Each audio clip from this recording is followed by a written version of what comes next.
The views and opinions expressed by the speaker, host, commentator, or other third party in Ariva webinars, e-learning events, and/or virtual masterclass are those of the speaker, host, commentator, or third party and do not necessarily reflect and represent the views and opinions of Ariva. Furthermore, Ariva does not warrant, express, or imply the merchantability and fitness for a particular purpose of any product information, service, or process presented by the speaker, host, commentator, or third party, and Ariva specifically disclaims any legal liability or responsibility for the accuracy, completeness, or usefulness of any product information, service, or process presented. Finally, material or information presentation, opinion, process, or service by on any trade name, trademark, manufacturer, or otherwise during Ariva webinars, e-learning events, and/or virtual masterclass do not constitute or imply Ariva's endorsement or recommendation of such opinion, process, service, item, or organization.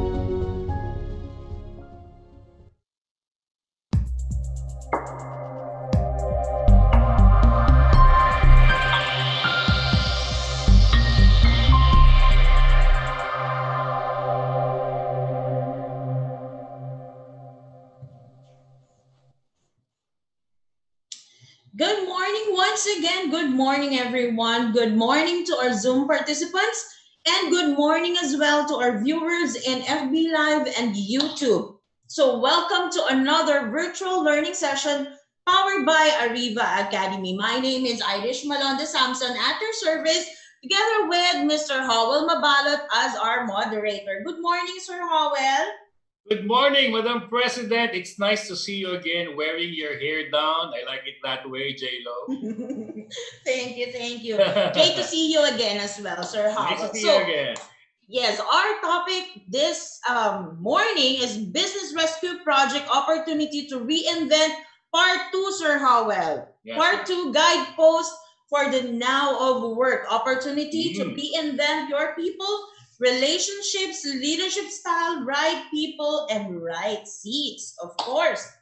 And now before we introduce our speaker and we do the house rules, I'd like first to greet our out of the country viewers. And they are watching right now from Bengaluru, India, Kuala Lumpur, Malaysia, Petaling Jaya, Malaysia, and Singapore. Thank you for being with us this morning. And of course, in order for us to have a smooth flow of our e-learning session, here are the following house rules. So you know the drill, guys. For Zoom participants, please type in hi in the chat box now. If this is your first time attending, viewing, joining Ariva webinars, please type in hi in the chat box now, everyone. Okay, let's check. Hi as well to Earl and Lisa. They're watching at our FB Live. Okay, hi Ms. Mitos. Good morning po. Maria Lourdes Angeles and Claudine. Okay. For those of you who are there, since this is the part 2 of our session, please type hello and let us know where you're watching right now. Good morning, Ms. Grace. Good morning. I hope all is well and safe and COVID-free. Good morning, everyone. Okay, Jovial Alice Yung. Okay. Antonio Alvarado, Sir Antonio Alvarado, hello again. Okay, let's do an audio check. Please use the following codes. Please type in 111 to show if you can hear me loud and clear and I am audible. Okay, thank you, Patricia, Grace, Joanna, Mitos, thank you, 111. Dax, okay. 222 means you cannot hear me or no sound at all. 2121 means the sound is breaking up or there's a lag and question mark if you don't understand anything. Please use the following codes throughout the presentation. So we will be notified if you will be able to hear us loud and clear. Okay, moving on. We will be having a quick break later after the presentation of our speaker and before we move on to our Q&A portion. Participants' microphones will be temporarily disabled by the administrator during discussion to avoid interruptions. For questions and clarifications during the provided time after each topic, please click the raise hand button for the administrator to enable the microphone for live questions. Questions will be entertained after each topic of the session. Type in your questions at the Q&A box. Again, at the Q&A box, not in the chat box. One question at a time will be entertained. For comments and feedback, please scan this QR code. This will be directed to our feedback form. Please send us your comments, suggestions, and suggested topics to discuss in order for us to improve our future virtual learning sessions. And now, let me know if you guys are ready. Please type in Ariva in the chat box now. Okay, type in Ariva in the chat box. Let me know if you're ready. Okay, thank you, Ms. Mitos, Phoebe, Sir Antonio, Karen, Patricia, thank you so much. Sir Howell, please do the honors in introducing our speaker this morning. Thank you, Miss Irish Malonda Samson, our beautiful and smart and hardworking president, for the opportunity to introduce for the second time. This is the part 2 of the three-part series, right? Speaker of the day, none other than this person who was born in India. First name is Vishnu. He completed his college and traveled to Australia to finish his IT degree. And as a 20-year-old, Vishnu began his career in door-to-door selling and started his first business at the age of 22 in Canberra, Australia. As a young and ambitious business owner, he expanded his business to Malaysia and then to the Philippines. And currently, Vishnu is a senior partner and works as a senior partner with 25 business owners in his organization with 500 plus sales force. And this year, August, he's expanding his business to India, none other than our dear friend, Coach Vishnu Annapareddy. Okay. Welcome Mr. back, Howard. sir. Good morning. How are you? We're great. How about you, Sir Vishnu, back there in, are you broadcasting from Australia now? Or No, Malaysia? I'm broadcasting from Malaysia. From Malaysia. So how is everything in Malaysia? Still COVID-free. Good for you. Yes, COVID-free. The cases are staggeringly low compared to most of the countries in Southeast Asia. So yes. And we're excited for the part 2 because we're now given the opportunity to reinvent not only the organization, but the people. Absolutely. I'm excited to share this. So I'm going to share my screen. Give me a second. So yes, so I'm absolutely excited to talk about this, which is reinventing your people. And we spoke about reinventing ourselves, yes, which is as leaders in last week, Tuesday on 4th of August. And so Howell, even though we haven't spoken for a week, but I think I have been very close to you because I have been following you on Facebook. I'm sorry for bombarding your news feed with my uploads. No, that's good. You know, it's just good to know what your, the people that you care for, the people that you constantly interact with. It's good to see what they are doing and things like that. So I feel connected virtually with you and with the team of Ariva. So it's always good to see. And again, I would like to welcome on behalf of Ariva and myself personally to all the participants for part 2 of reinvention.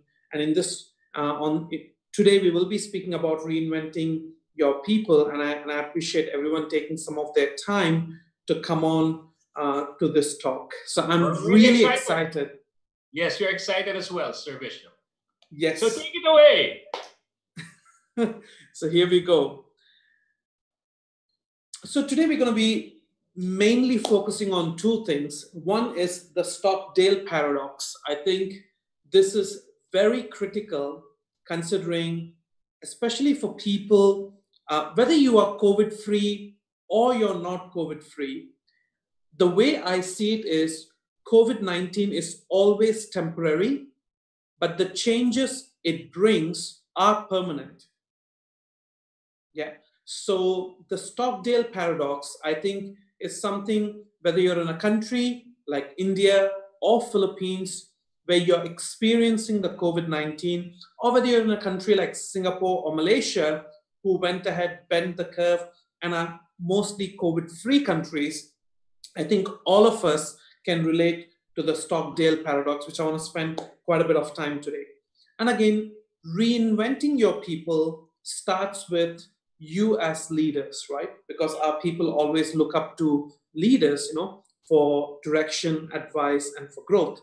So the 5 C's for leading in a crisis, especially a crisis like COVID-19 or whatever the crisis in future, so that we can, as leaders, can help to reinvent the people who are working with us. So we'll talk about the 5 C's of leadership that will help us to lead, and that will also help us to reinvent our people, especially during times like this.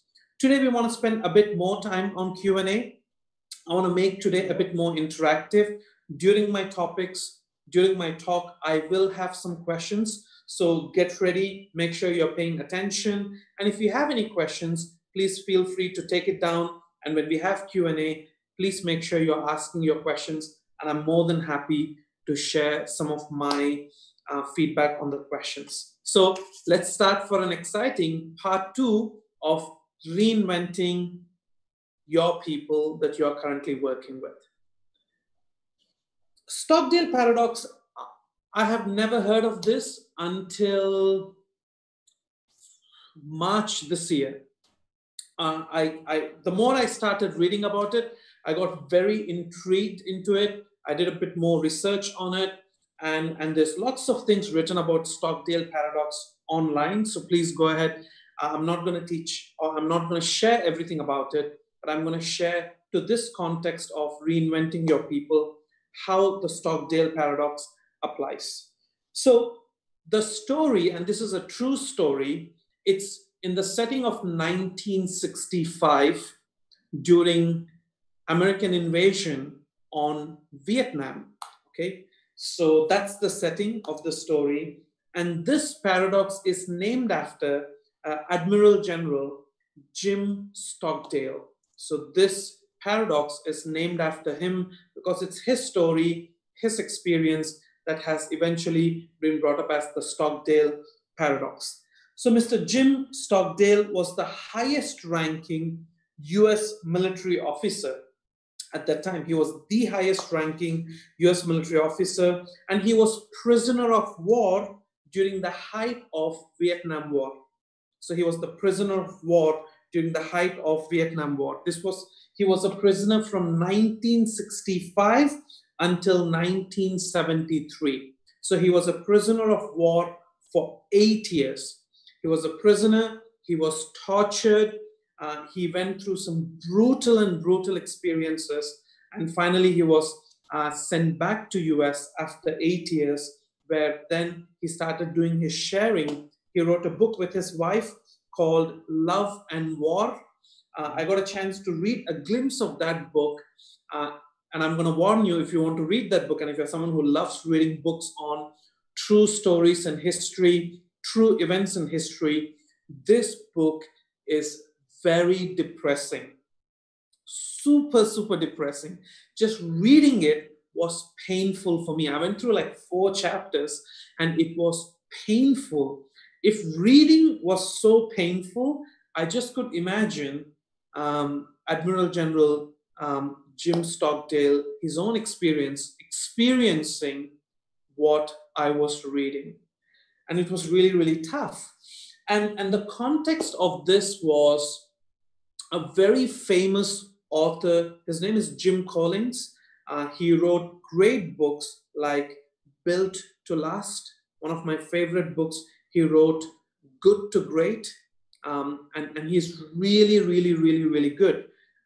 He wanted to do an interview with Jim Stockdale. He wanted to do an interview, and he got in touch with Jim's, and they went for a walk, and he was asking how was the experience as a prisoner in Vietnam during Vietnam War, because I read your book and it sounds very painful. And Jim went on to explain it was definitely painful. It was harsh. It was torture. No human rights whatsoever. And Jim asked, Jim Collins asked Jim Stockdale, how did you survive? How did you survive a torture like that? Because I can just imagine it was really tough. And Stockdale thought for a few minutes and he explained like this.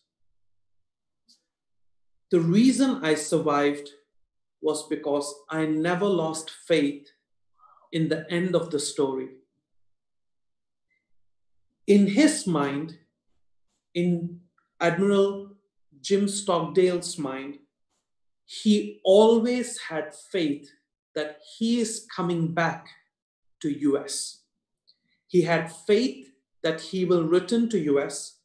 He had faith that whatever the experiences he went through during the prison, he would use that to teach the American soldiers once he came back. He never lost faith in the end of the story. He said, I know what the story is going to be like at the end. And the end of the story, I will dictate. And the story is going to be, I'm going to go back to US. People will treat me like a hero.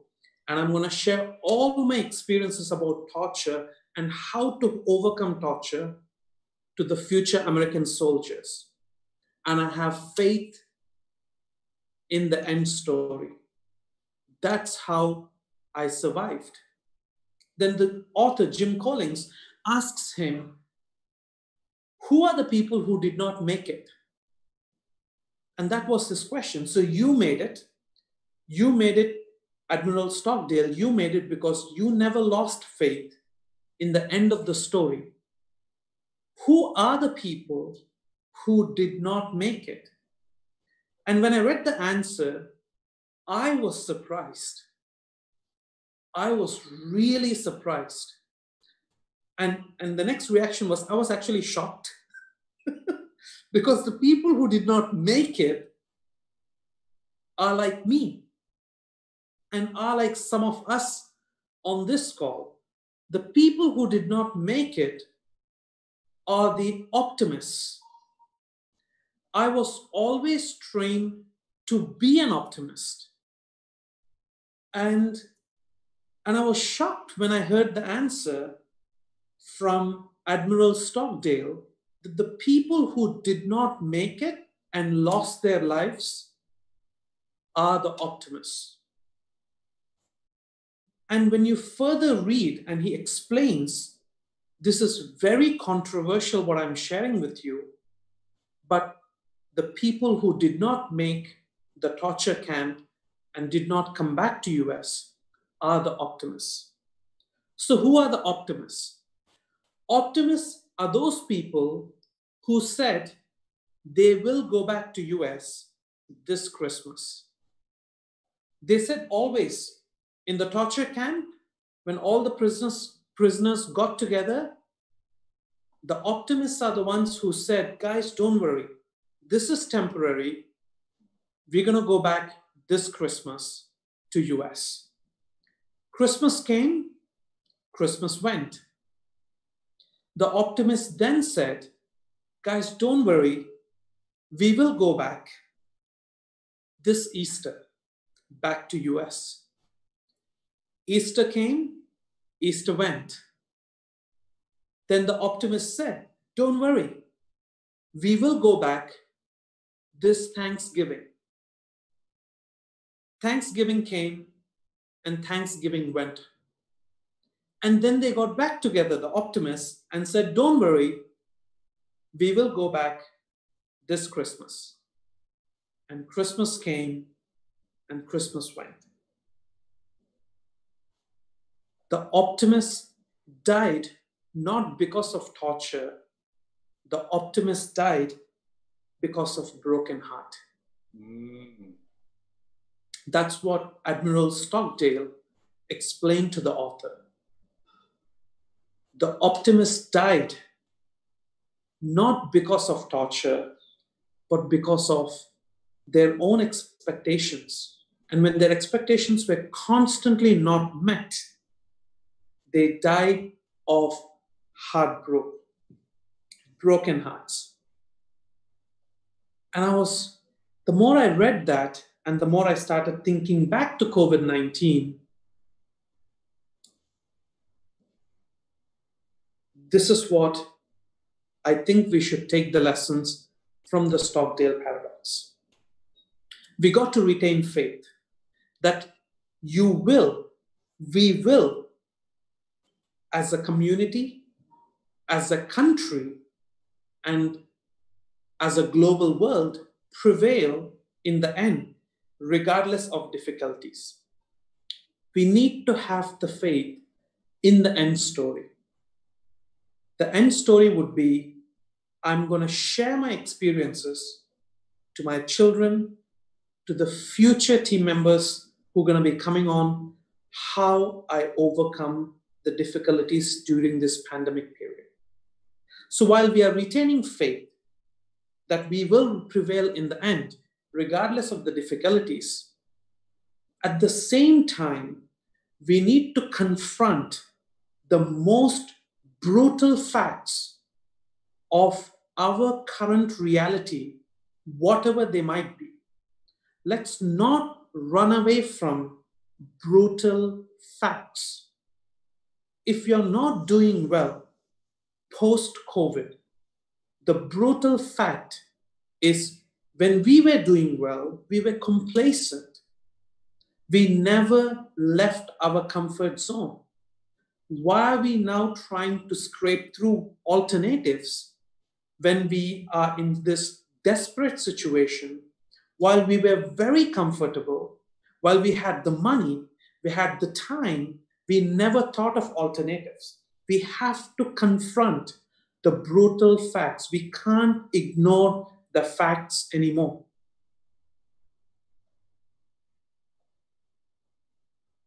Admiral Stockdale said to the fellow prisoners that the end of the story is we will go back to US. I don't know that it will be this Christmas. So get over it, but we will go back one day. So as leaders, when we are talking to our people, don't give the false hope. Don't worry. In next 3 months, it's all going to be okay. We don't know that. You don't know that. No one knows that.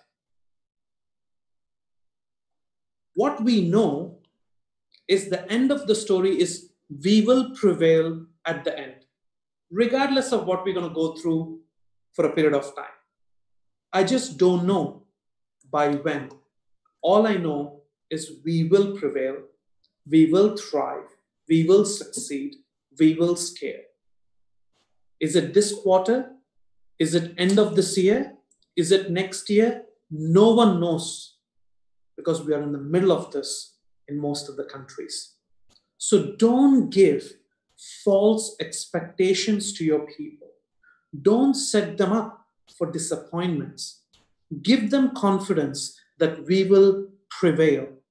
Give your faith to them, but do not promise timelines, because in reality, no one knows the timelines. So retain faith that you will prevail in the end, regardless of the difficulties. At the same time, confront the most brutal facts of your current reality. What are your facts? What are your brutal facts about your reality?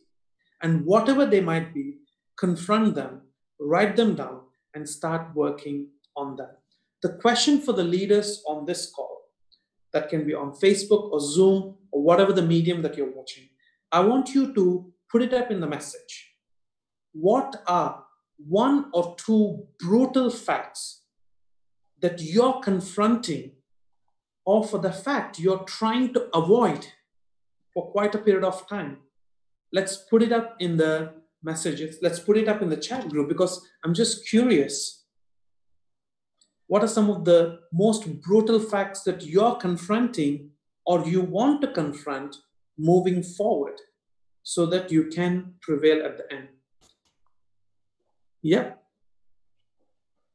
Patricia says retrenchment of long-time employees who love our company. And that's a brutal fact. It is a brutal fact. It's tough. It's really tough. It is. I had to go through this myself in Philippines, in Malaysia, retrenching people. And it's a fact that I need to confront. Should I save a person? Should I save a company? And sometimes letting some of the people go lawfully is better, while we can save still jobs for hundreds and hundreds of people. Thank you, Patricia, for being very open. Teresa says that we will not meet even 30% of our sales target. Thank you, Teresa. That is a brutal fact. Let's talk about these facts with our team. If I was you, Teresa, I'll sit down with my team and say, this is a brutal fact. What should we do about this? Instead of hiding it, instead of just putting it in memos and things like that. Mariana Ostawani, sustainability of the business, and Jenny Rose, closing a business. Absolutely. Thank you, Jenny. Thank you, Mariana. I understand it's a brutal fact. And I'm glad that you're confronting it, because when you confront it, you're aiming to learn from it. Thank you very much. Raymond also says prioritizing health versus economic reality. Absolutely, Raymond. And that's a brutal fact. We have ignored it all this while. As I said on my last call, it was not on my priority. It was not on my top 3. I took it for granted. And not only me, a lot of people like me took it for granted. That's why every second person that I know has started exercising and has started looking back at their health as one of their top 3 priorities. Yes, correct. Any more, Mr. Howell, from Facebook? That's about it, Coach Vishnu, for now. Got it. So I hope all of you can relate to this, the Stockdale paradox. Please retain your faith. We will prevail at the end. We have seen many difficulties. This is a new difficulty, and we will succeed as a human race. We will find the vaccine, we'll find the cure, we will succeed. Yeah. At the same time, confront the most brutal facts of your current reality, whatever they might be, and make the necessary adjustments, make the necessary moves that will help you to bounce forward, moving forward. Okay, so that's the Stockdale paradox that I just wanted to share, because it's very apt as we are talking about reinventing our people, because one of the things we want to give our people is faith, but we also want to talk about the brutal facts. It can be about them, it can be about the current reality about the business, it can be about the leadership, it can be about whatever we are talking about, but we are confronting the brutal facts of the current reality, whatever they might be. Okay, so that's the Stockdale paradox. I just wanted to share with you guys the 5 C's for leading in a crisis like this, which I believe will really help in reinventing your people. The first one is communicate daily. This is the critical thing.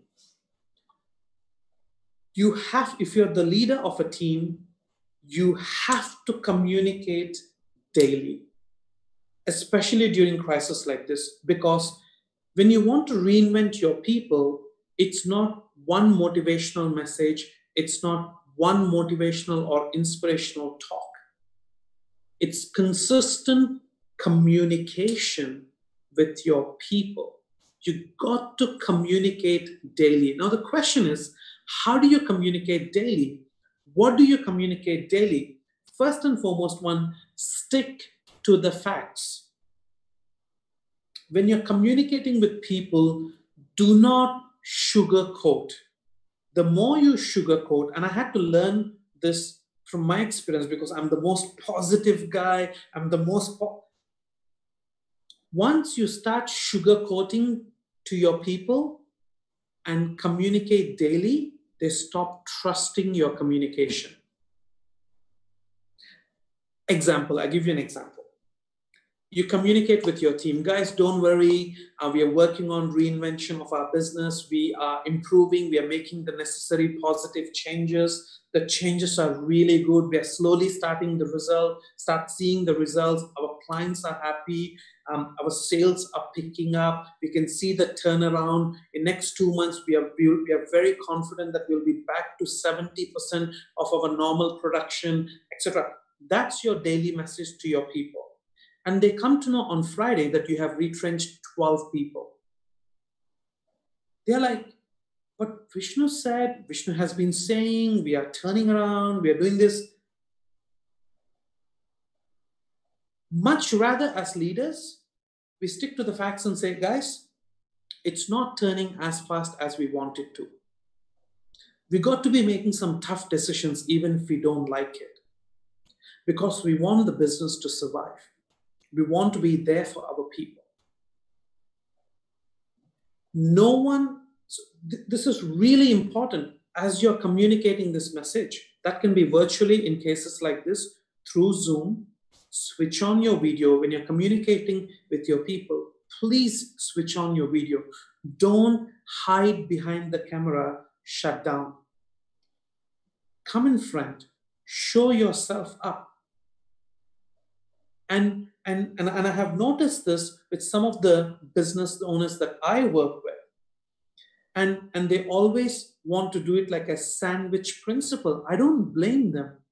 I taught them the sandwich principle. The sandwich principle is bread, meat, bread. So bread, guys, how is everyone? I hope you guys are okay. We are doing good. Clients are, getting the confidence back, and we are improving. We are looking at the next 3 months to bounce back, and the recruitment is improving, and the sales are upward trend. The cash flow is positive. Okay, so bread finish, huh? Now the meat. But I have some bad news to share with you. We lost one of our clients, and that's not positive, and that might affect our growth by 40% because they are our biggest clients. Then the bread again, the second bread of the sandwich. But don't worry, the future is that communication is during normal times, not during crisis. The last thing that you want to do with your team is lose their trust. No one, I'm sorry to use this language, no one likes to eat a shit sandwich. The facts first. If it's bad news first. Get it out of the way. People trust you. People see that you're open. People are not waiting for what he's going to say next, what he's going to say next. Guys, good morning, everyone. I hope everyone's weekend was great. Just want to share with you today, we lost one of our biggest clients. It's really, really tragic. It's going to impact us by 40%. It's going to impact our sales performance. It's going to impact revenue, cash flow. It's going to impact growth. I just want to share that with you guys. It's not the positive news, but I just wanted to share that with you because it's a fact. I treat you like my business partners, and I want to share that with you guys. Okay, now here's what the alternative plans that we have. We have went back to our existing clients and asked for a 10% increase in their budget so that we can make it up for that. Some of the clients said yes, some of the clients have not responded. So and so will be communicating better. That's how you win trust. Stick to the facts, no sugarcoating. And speed of communication also matters during this crisis. I'll give you one example. So how we are dealing with this communication, how I'm dealing with this communication. Currently in India, we have, so as of Sunday, we are doing on an average 62,000 cases per day. 62,000 positive cases per day.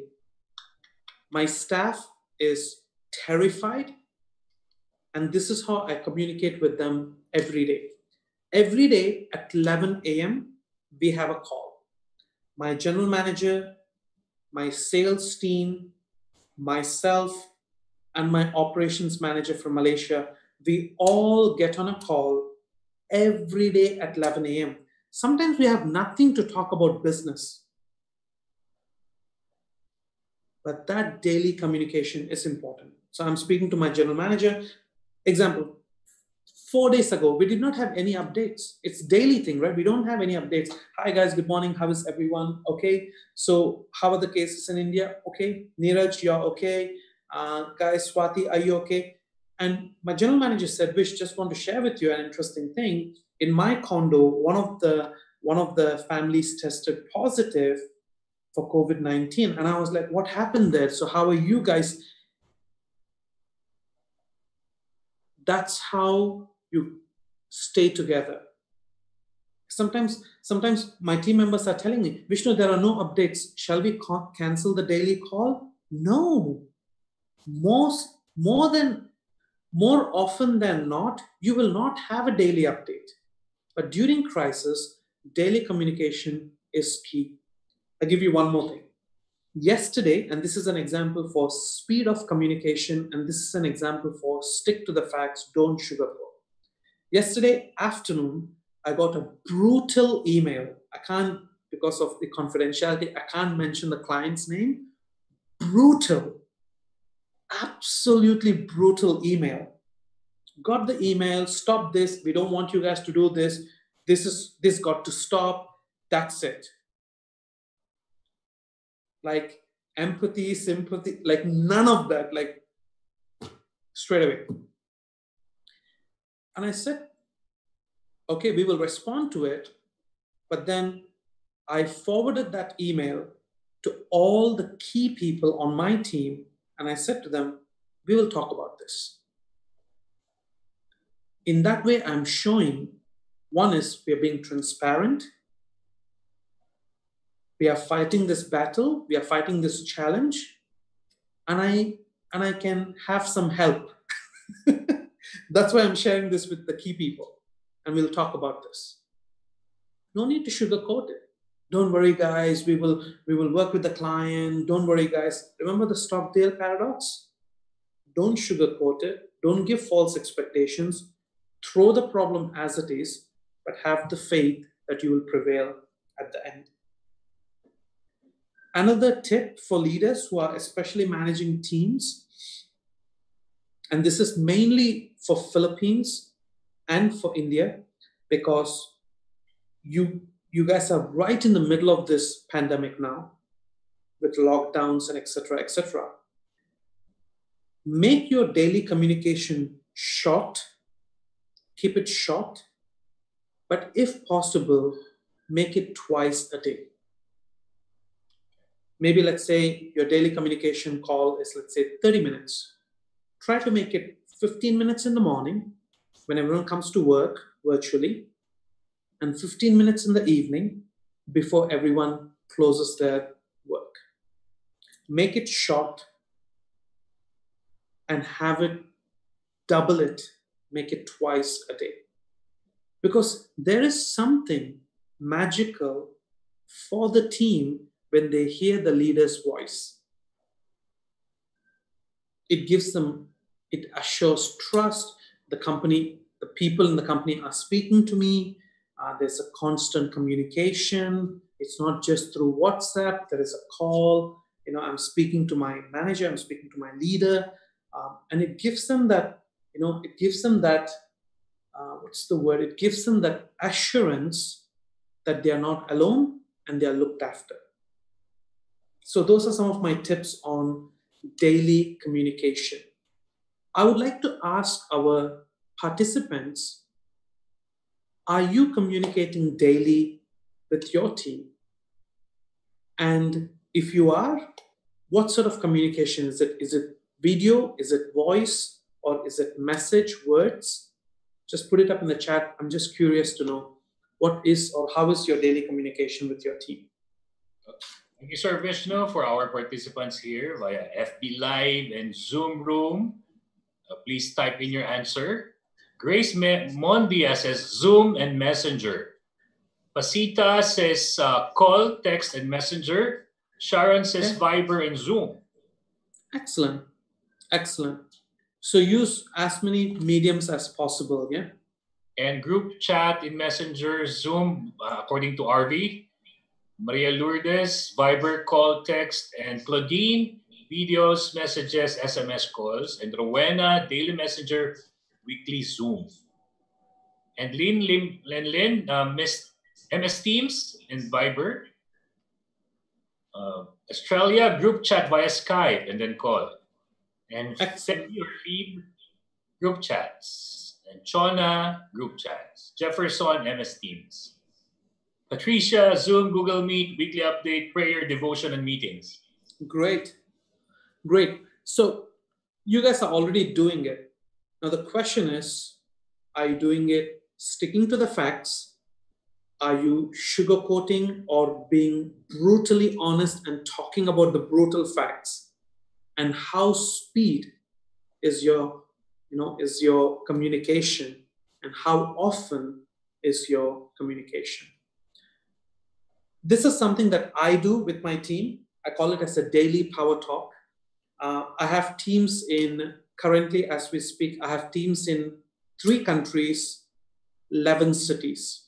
Wow. Sometimes it's a bit almost impossible to try to reach everyone. So what I do is every day in the morning, my general routine is I wake up anytime between 5 to 5:30, and I use the app called Canva, CANVA. So there is a paid version to it and there's a free version to it. You can use both. They're great. And I use that app to create a daily poster. Yeah? So it can be an image I create with a message on it. Okay. And I send that to the people that I'm developing, I'm working with, I work with closely. I send that message.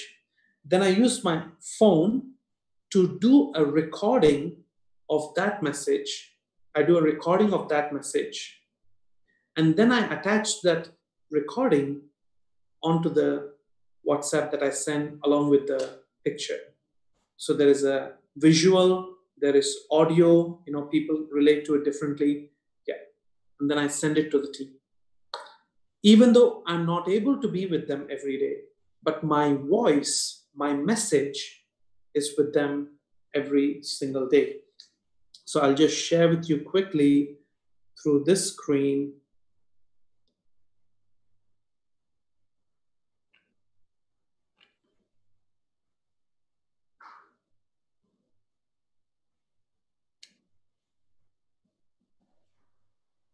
We love the daily power talk idea, Sir Vishnu. Yeah. So it's up there. So it's every day there's a message that goes on. So for example, and that's how it goes on the WhatsApp. Hi everyone, welcome to the Power Talks. So today's Power Talk, losers have goals, winners have goals, plans and systems. It's interesting, right? Every time we ask people what helps you to become successful. As an example. Wow. And if you can devise something like that, I don't know how impactful it is to my people, but when they send this to me and they're like, Vish, this really helped me on the field today. This really helped me because I was working from home and I was a bit lost and etc., etc. It really, really helps getting your message across. So this is part of my motivation. This is part of my inspiration. But at the same time, my daily calls, this is extra. My daily calls are confronting the brutal facts. My daily calls are about being honest, no sugarcoating, and getting everyone's response to it and just getting everyone to know how I'm feeling, how they are feeling, etc., etc. So daily communication really helps in reinventing your people. It's not one communication, it's not one message, it's ongoing messages, consistency, which helps people to reinvent. And that's one of the ways of reinventing your people.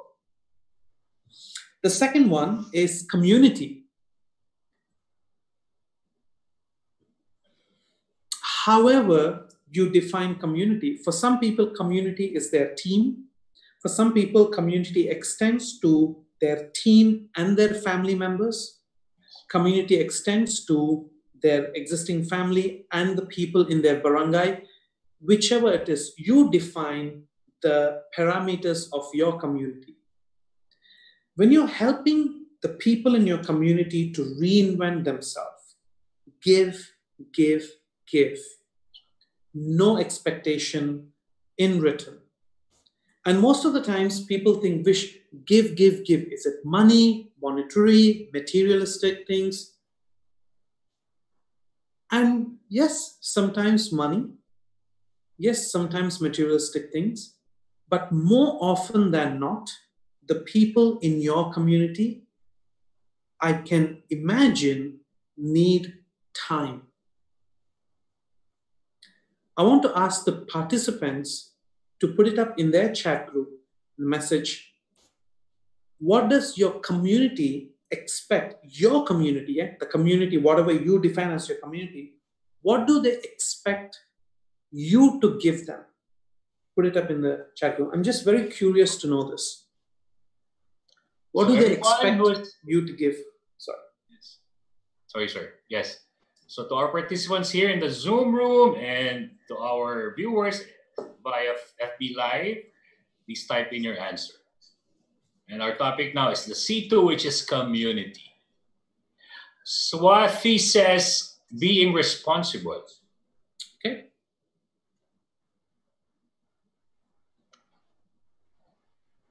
Maybe there's, okay, now Patricia, buying from small online businesses? Yes.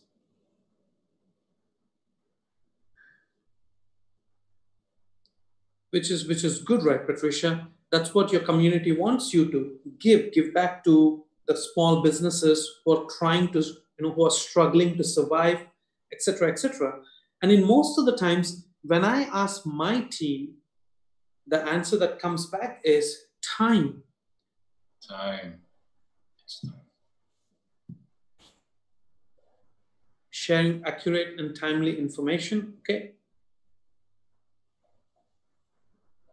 That's from Claudine. Yeah. And Joanne, positive results to the company. Absolutely.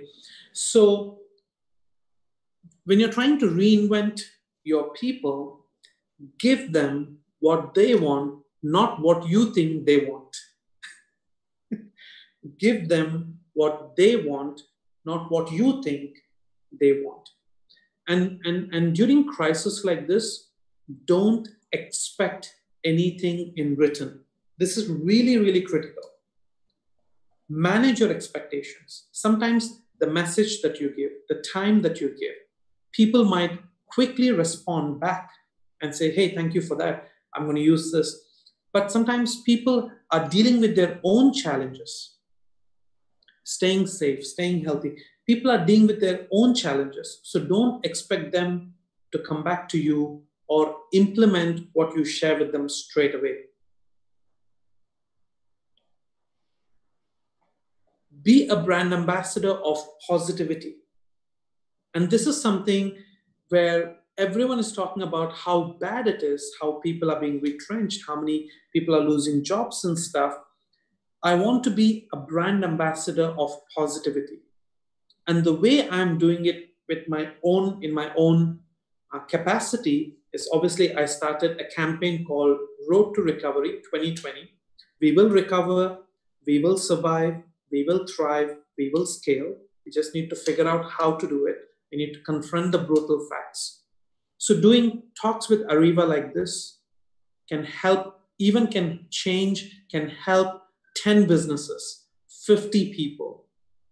And that brings immense positive news to me. And I have I have lots of happiness as a result of doing these campaigns. I write lots of articles on my Facebook. I put lots of posters on my Instagram page because on an average, 80 to 100 people read my articles. Even if it can impact one person, then I feel I have done my part. Serve your community. Look after your community. Because community is nothing but your people, whoever, whatever you define your community. And by serving them without expecting anything in return, you are making a huge impact in reinventing the people in your community. This is an interesting thing. You want to reinvent your people, clean up and catch up. So clean up is both physical and mental. One of the things I have done when we went through this pandemic during March, April, May, is I did a spring clean of my office. Me and my wife, we did a spring clean of our house. We always had the excuse like, oh, we're busy, we have that, we have no time for this and stuff. And what I realized when I cleaned my office, it created a lot of space physically, and it also created a lot of mental space to me in my head. And because I had a lot of mental space, I actually could accommodate more people on my team to discuss their challenges, to provide solutions. While last time I used to say, oh, sorry, I don't have time. Can you rebook your appointment next month? I'm busy with many things and stuff. So spring cleaning helps.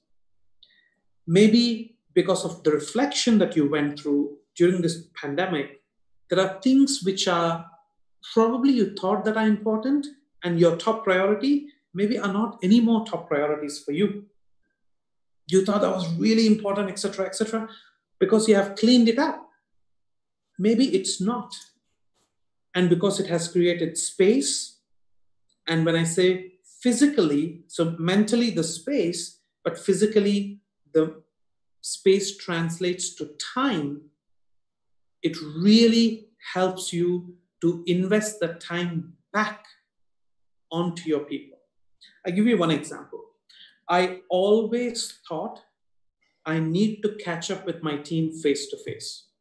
I always thought it is important, it is really important to catch up with people, with my team face to face. And this pandemic changed everything.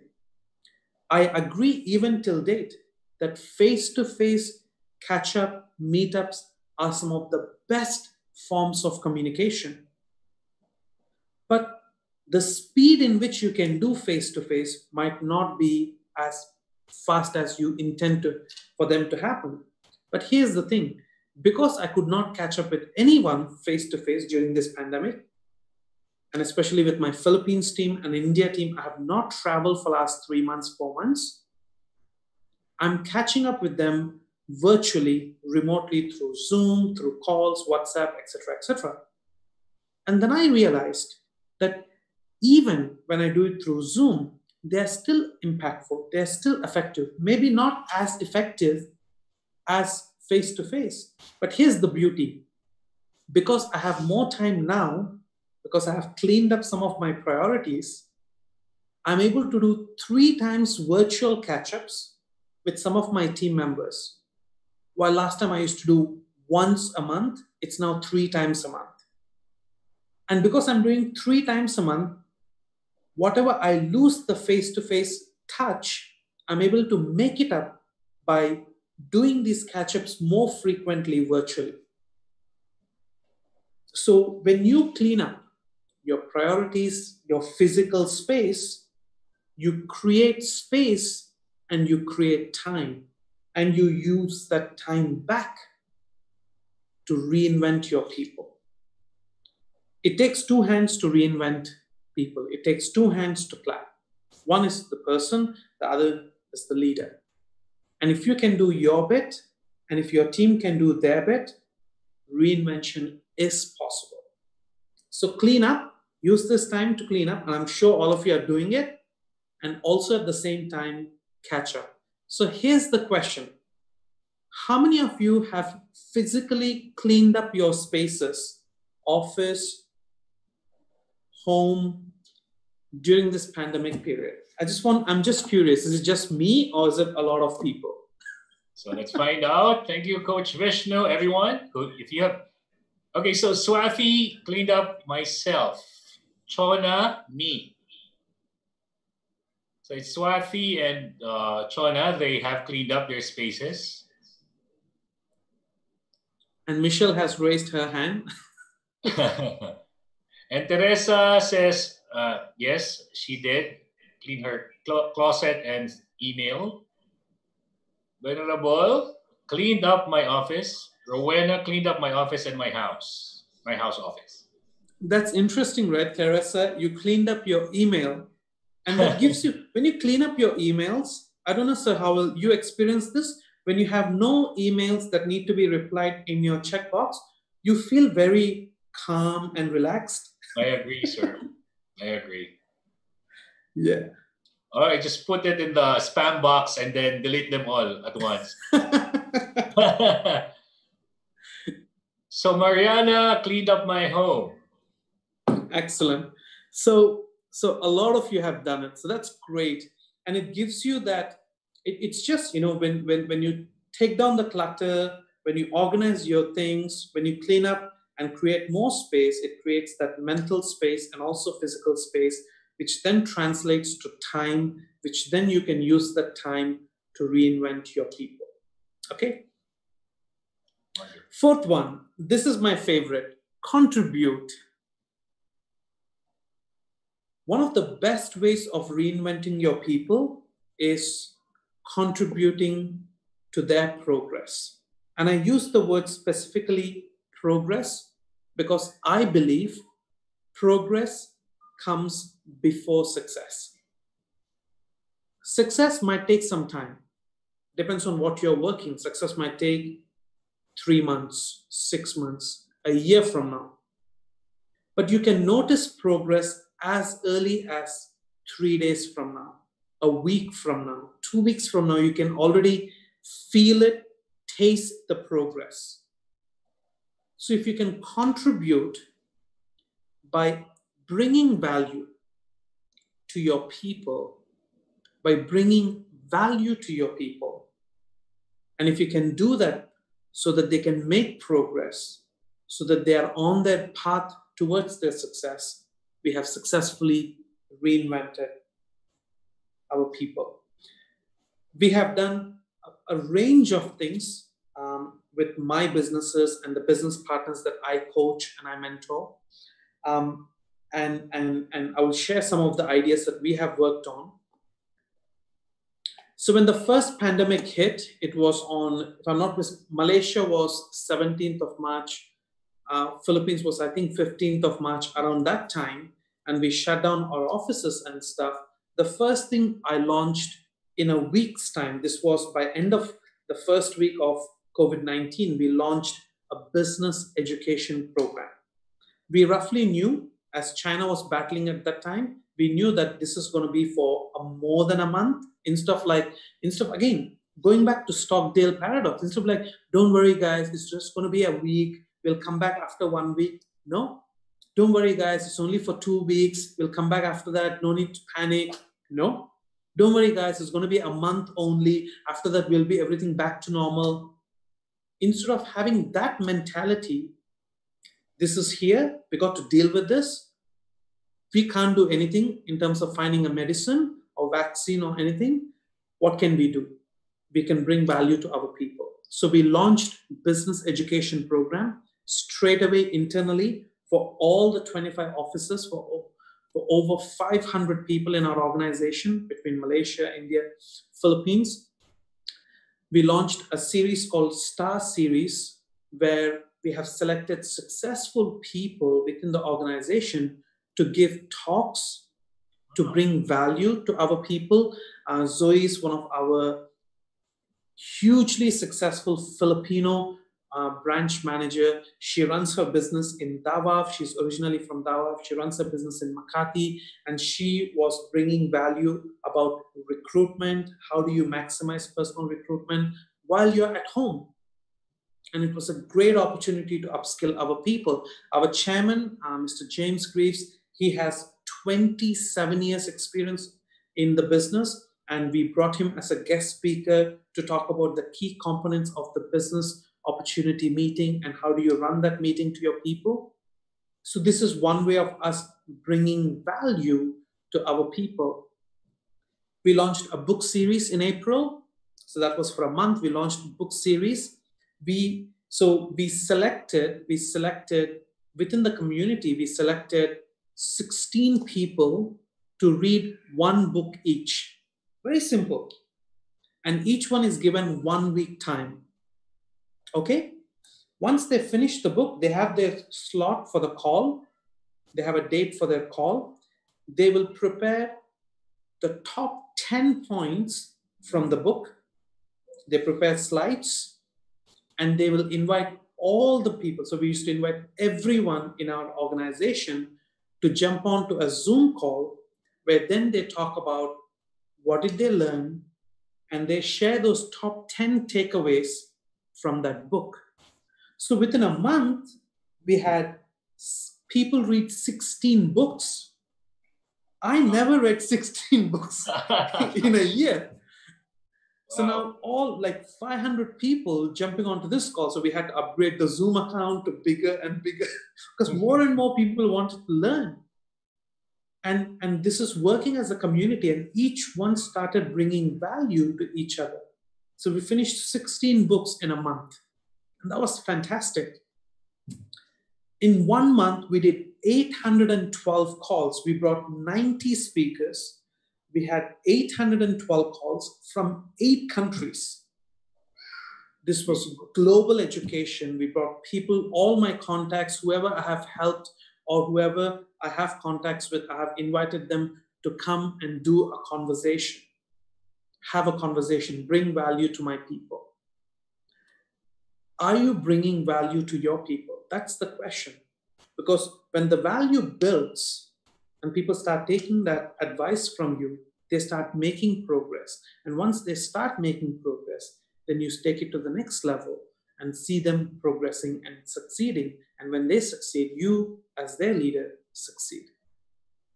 So the question is, what are you doing to bring value to your people? So I just want to see this in the chat box. How are you bringing value to your people on your team? I'm sure, Coach Vishnu, nobody can top that, which you have already shared, but let's nevertheless hear it from our participants. Yeah. In fact, I was mesmerized by the real life stories that you have shared with us. And I think it's doable for every organization here in the Philippines. It is.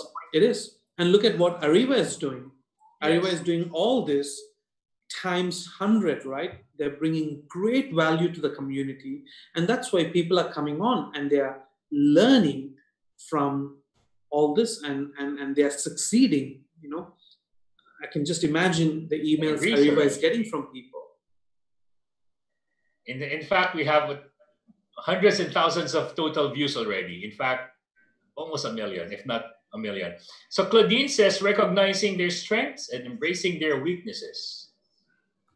Excellent. That's great, Claudine.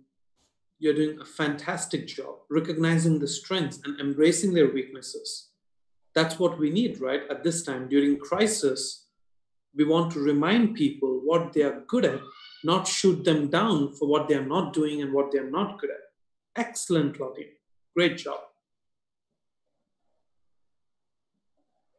By the way, Sir MJ Tolan has joined our live webinar. And in fact, he mentioned a while back the ripple effect. He said good morning. And he was cleaning now after being inspired to do spring cleaning. And thank you, Sir Vishnu, for that. Sir MJ Tolan extends his gratitude. Excellent. Sir MJ also said that Ariva tops here in the Philippines, and to all who subscribed via Ariva Academy social media accounts. Yes. Excellent.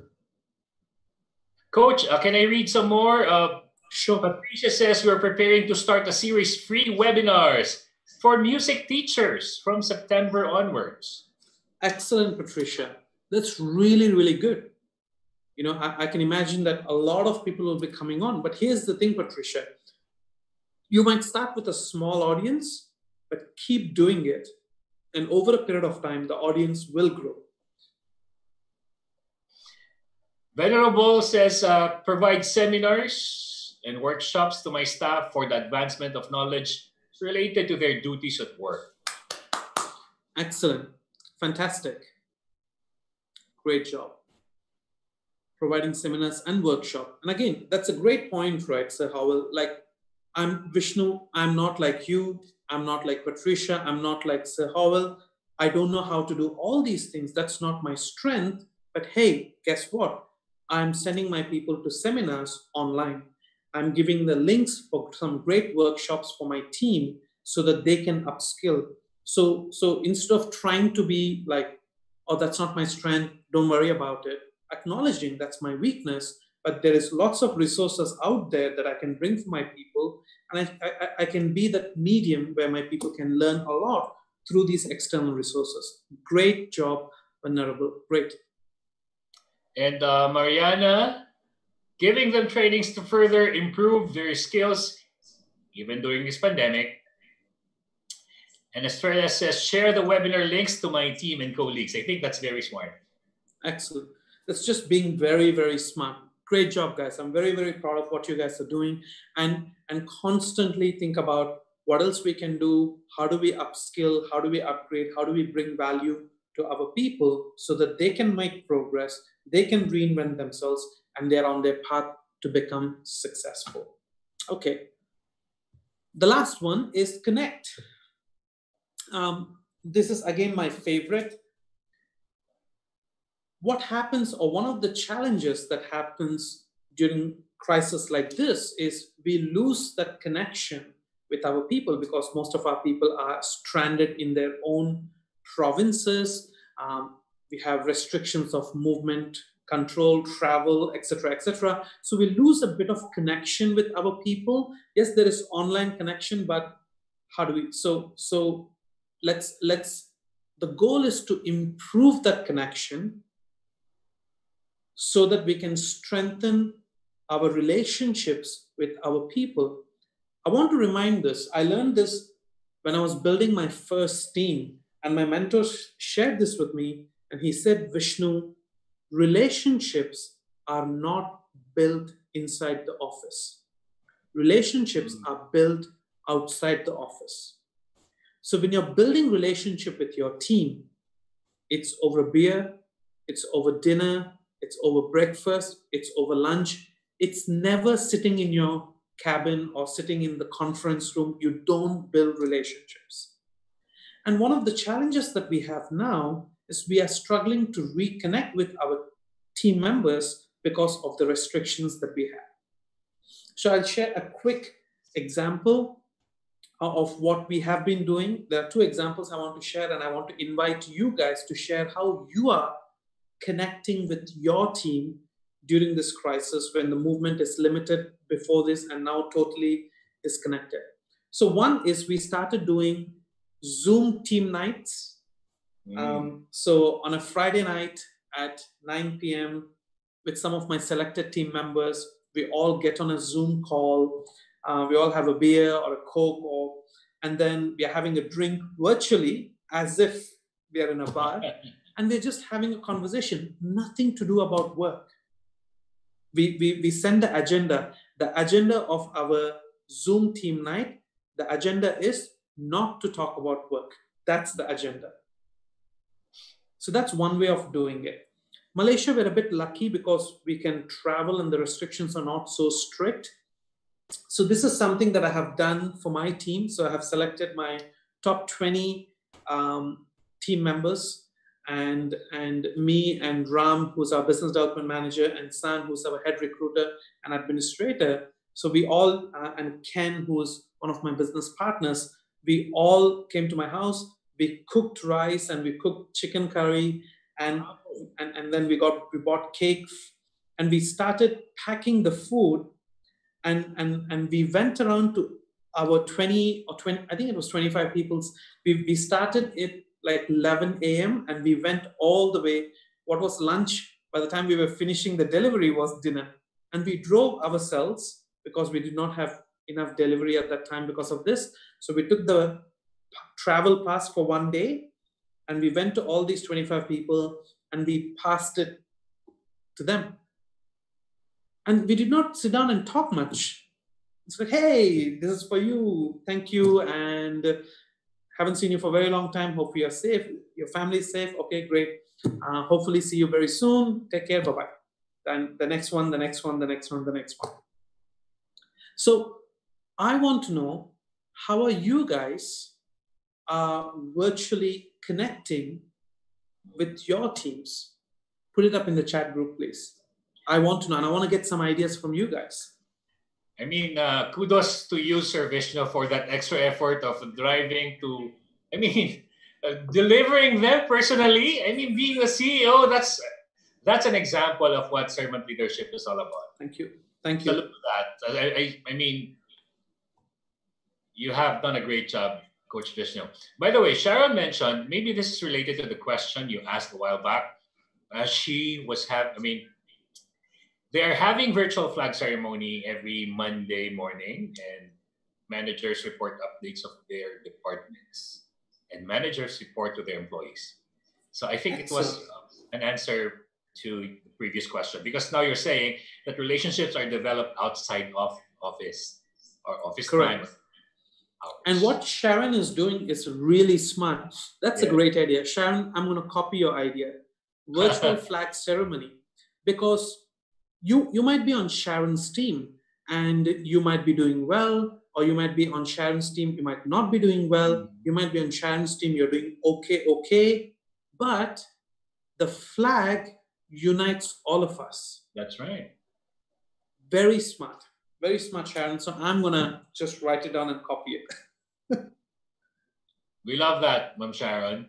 And now for everyone, how do you build your relationship and connect genuinely with your people? Please type in your answer at the comment section of the FB Live and the chat box here in our Zoom room. Enriching your relationships with your people. Because it's the key. The general manager, the head, the chairman of the board, cooking special chicken curry all by yourself. You doing it yourself with your team. I love it so much. Thank you. Okay, Grace says, Zoom mustahan. So Zoom and kumustahan, which means asking each other, how are you doing now? Teresa Villegas, inuman, which is e-drinking session. Venerable, my company provides virtual coffee talks. So they're having coffee virtually with their favorite cups, maybe. Charles, we do monthly team building online. Wow. Playing games and activities.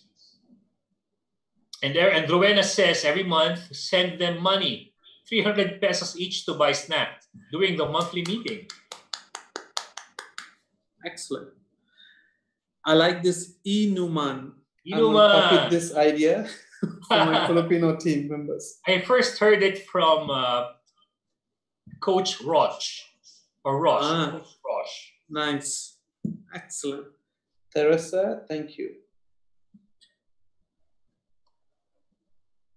Madam Irish Molanda, random highs and hellos, and how are you?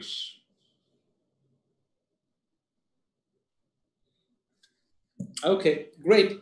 So again, like all the sessions that you guys are doing, absolutely fantastic. Just be creative, more innovative, squash the excuses, and strengthen the relationships. Because when your relationship is strong with your team, it really becomes that bridge where you can cross over to help your team members, help them to reinvent themselves and lead them towards the success that they're aspiring to have working with you.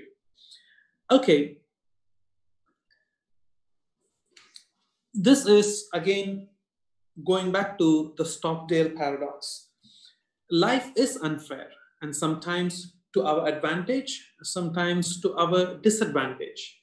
This pandemic has been a disadvantage to a lot of us, but whether you like it or not, has been advantageous for few, at least I would say. The guy who started Zoom, he is probably the biggest winner of this pandemic. But it is what it is. Life is unfair, sometimes to our advantage, sometimes to our disadvantage. We will all experience disappointments and crushing events somewhere along the way, setbacks for which there is no reason, no one to blame. I was talking to one of my team members. He was very, very, very close to his promotion, and this pandemic happened. He lost his team. And it's very hard to give a reason why he's not getting promoted. He cannot blame anyone. It's not like because of him COVID happened. It's not like he did something to his team. It's totally out of his control. It's a big setback for him. But what separates people is not the presence or absence of difficulty, but how we deal with the inevitable difficulties of life. Whether there is COVID-19 or whether there is no COVID-19, one thing that I know, and I'm sure Sir Howell agrees with this, is life is full of difficulties. It's us trying to navigate and trying to find these solutions and being stronger from one difficulty to the next difficulty. As you retain faith that you will prevail in the end and must confront the most brutal facts of your current reality, proved powerful for coming back from difficulties and not weakened, but stronger.